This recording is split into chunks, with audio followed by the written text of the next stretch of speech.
Boom, we are live, ladies and gentlemen. When I was growing up, the idea of a cashless society or central bank digital currencies were effectively a conspiracy theory. And if you're a fan of Bitcoin, you'll know why sovereign, non-state backed money, or money that you can choose, is so important. But today, I was reading through Twitter, one of my favorite places to find up-and-coming data, and Edward Snowden had shared this from the European Council. It says, anti-money laundering council agrees its position on a strengthened rule book. And what this comes down to, and I'll read this quote here from the Minister of Finance in Chechnya? I thought it was Chechnya, but terrorists and those who finance them are not welcome in Europe. Well, that's fair. In order to launder dirty money, criminally, individuals and organizations had to look for loopholes in our existing rules, which are already quite strict. So this is great. We already have these very strict rules, and we think stricter rules will help. And in all times in history, this has actually never really worked. It's just made things worse for the average individual. But we'll continue here. Our intention is to close those loopholes and apply even stricter measures in all European member states. And here's the kicker. Large cash payments beyond 10,000 euros, or what's effectively $10,000 today, will become impossible. Now, $10,000 is not a lot of money. Your average car would sell for that much. It's not a whole lot of cash. And in terms of like funding criminal organizations, it's pennies, because just like any business, it's expensive. Whether you're a good business or you're a bad business, it's still expensive. And $10,000 cash in business is not a whole lot of money. So it says, trying to stay anonymous when buying or selling crypto assets will also become much more difficult, and hiding behind multiple layers of ownership of companies won't work anymore. It will become even more difficult to launder dirty money via jewelers and goldsmiths. So they're attacking multiple angles of how we use value as a transfer here, right? Dirty money via jewelers and goldsmiths also get points of the idea that clearly money is still found in gold. But this aspect here around $10,000 cash and crypto assets, KYC, is so important. One of the reasons why it's so important is if you look back in all of the financial fraud in history, the banks and the AML, KYC, or the Know Your Customer and anti-money laundering artifacts are always in the favor of the banks. They might get caught with having done some money laundering, but just like the rest of the banking problems, they factor in that as a cost to do business.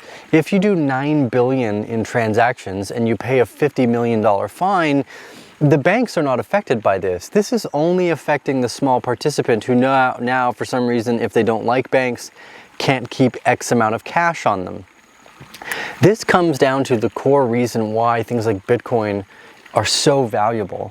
Because in my estimation, when your money is the least safe from the traditional banking system is when Bitcoin will have the highest interpretive dollar value. Because what can you use outside of the banking system? Well, there's effectively nothing. Now this goes on to say even a bit more here. It says the new anti-money laundering laws will oblige all crypto asset service providers to conduct due diligence on their customers. This means that they will have to verify facts and information about their customers. In this position, the council demands that customers' due diligence measures when carrying out transactions larger than $1,000 or more. Now, you may not have noticed this, but the American government can account for $2.2 trillion in its budget for defense. But for anything over $1,000, you're on the hook. And this is where the real separation between regulation from the individual and regulation from the crimes that the state and large monopolies produce really start to disconnect, where this is only a rule for the smaller participant. It's not a rule for the bigger participant. This will in no way affect people who are doing multi-billion-dollar money laundering schemes through the traditional banking system, because they still and have for the last decade gotten away with it with nothing but minuscule fines in comparison with what the cost of doing business is. This also says they add measures to mitigate risks in relationship to transactions with self-hosted wallets. And again, this is one of the value aspects of cryptos, is you can self-custody your own capital without the banks and governments potentially getting in the way. This is how they always sell it to you. They will always sell it to you as, oh, this is for your benefit too, right? This is, the EU continues to fight to protect EU citizens and the EU financial system against money laundering and terrorist financing. Now that first little bit about protecting EU citizens is bullshit. There is no way any of these rules will effectively stamp out any of the old money laundering problems. What it does is, again, only add further disparity between the average individual and the rest of the large market participants.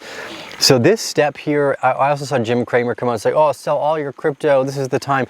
This is in fact the time when you want to be buying more crypto effectively, and understanding that, in my opinion, Bitcoin is like a generator. In the summertime, if the electricity is working and nobody needs a generator, they'll have a nominal cost. But if you get caught in the heat of the moment, in a financial crisis, a winter where there is no electricity in comparison, Bitcoin will become extraordinarily valuable, just like a generator would in those moments, because the necessity for the value function of Bitcoin has increased so much beyond just the speculative layer. So I've mentioned this a bunch of times, but in 2013, or sorry, was it 2012 or 2013? It was in between these 2 years when Bitcoin went from $90 to $1,000. And that was during the Cypriot banking collapse. And all of a sudden they told all Cyprus citizens, anyone who had over $100,000 in their bank, that was gone. We no longer had access in that. We may get to a point where the bank says you can no longer take out X more dollars than you have.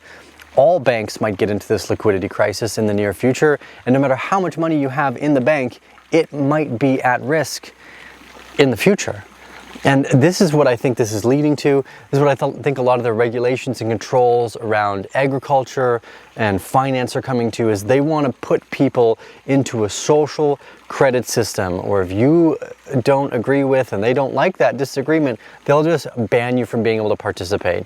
Now I know it's a little offshoot to go down this direction, but this is exactly what the Bible warned about. It said, yo bros, be on the lookout for any time they try to control all of your buying and spending, because that effectively is the beauty of a free choice market. It means that you and another participant, if you want to deal in rocks, whether it's gold or crypto, that should be your free choice to make, and not have to use the regular banking system.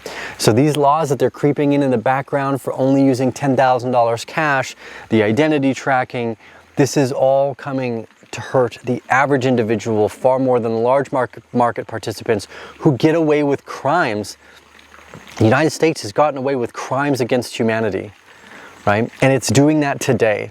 So we can't call them any better, effectively. But what we could suspect is that this new free money, Bitcoin and all the ones that we would choose, gives us a much better chance at a much brighter and more hopeful future. Anyways, with the Arcane Bear, I will share the links for this down below. Be on the lookout. Large cash payments over 10 grand will be blocked in the EU in the coming months.